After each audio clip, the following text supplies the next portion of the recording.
But I just want to encourage you that we need to be in the Word, and even as we're seeing all these things, we're going through all these things, we're still called to walk with Jesus in a dynamic of hearing His voice, of being led by Him, of being fed by Him, and being His disciple.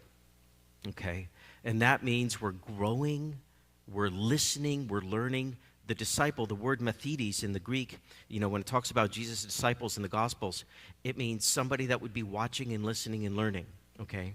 And following to basically, for the master, for the teacher, to duplicate all of his counsel and theology and perspective in his disciple. And at the time of Jesus, the rabbis, there were multiple rabbis, and they would take a disciple.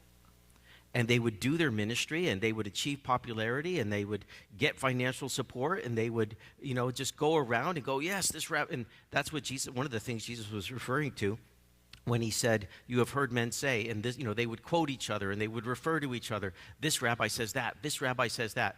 But usually the rabbis would take a disciple, and they would take a teenage guy and mold him and make him, and until he was older, and then when that rabbi went off the scene, then the disciple would kind of step in.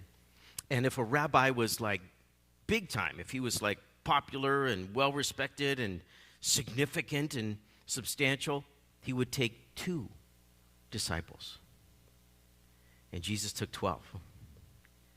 And Jesus takes all of us, right?